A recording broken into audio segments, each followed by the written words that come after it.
नमस्कार प्यारे भाइयों, मेरा नाम है विकास और मैं स्वागत करता हूं आपका एक बार फिर से साथी आज के इस नए वीडियो में। आज के इस वीडियो में बात करने वाले हैं जो आपका एक और कॉन्सेप्ट है साथी। यहाँ पर दे रखा है कि क्वेश्चन नंबर आपके सामने यहाँ पे है कि दो संख्याओं का यानी जो आपकी दो संख्याओं का रूप दे रखा है m बराबर p गुणा क्यू क्यूब दे रखा है तथा n बराबर दे रखा है p क्यूब इंटू में क्यू स्क्वायर लिखा जाए तो यहाँ पर इसका एलसीएम और एचसीएम बताओ। यानी जो आपका फर्स्ट चैप्टर है उससे रिलेटेड करने वाला है। यहाँ पर जो क्वेश्चन हमारे पास में एक और क्वेश्चन है उसका सॉल्यूशन आपके सामने देखने वाले हैं। सबसे पहले साथी आपके सामने दो संख्या दे रखी है तो इसका सॉल्यूशन हम आपके सामने बताएंगे कैसे आप लोग इसका लिखने वाले हैं।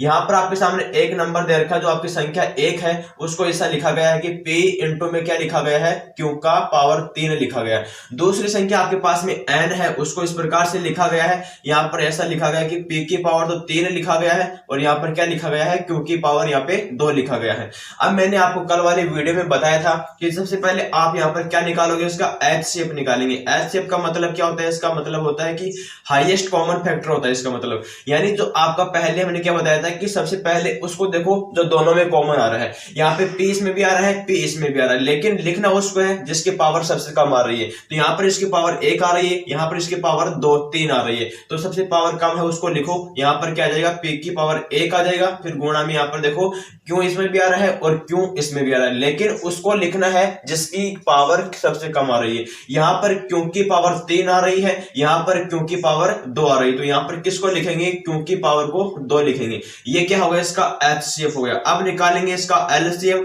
तो एलसीएम क्या होता है साथी, यहाँ पर सबसे पहले हमने बात की थी कि सबसे पहले देखो कि जो सभी में आ रहा है उसको भी लिखना है, जो नहीं आ रहा है उसको भी लिखना है। तो यहाँ पर p इसमें भी आ रहा है, p इसमें भी आ रहा है, लेकिन लिखना उस पद को है जो सभी में कॉमन आ रहा है। यानी जो कॉमन आता है उस एलसीएम में उसको भी लिखते हैं, जो कॉमन नहीं आता है एलसीएम में उसको भी लिखते हैं, लेकिन लिखेंगे उसको जिसके अगर जो कॉमन आ रहा है ना उसकी पावर सबसे ज्यादा किसकी, उसी को लिखेंगे। यहाँ पर देखो कि ये p इसमें भी आ रहा है और p इसमें भी आ रहा है, लेकिन सबसे ज्यादा बार पावर किसकी है, 3 की आ रही है। तो यहाँ पर किसको लिखेंगे, p की पावर 3 लिखेंगे। यहाँ पर क्या हो जाएगा गुणा में, यहाँ पर q की पावर 2 है, यहाँ पर q की पावर 3 है, तो यहाँ पर क्या लिखेंगे गुणा में q की पावर 3 लिख देंगे। तो ये हमारे सामने इसका एलसीएम और एचसीएफ हो गया साथी। इस प्रकार से आप इस क्वेश्चन का सोल्व कर सकते थे।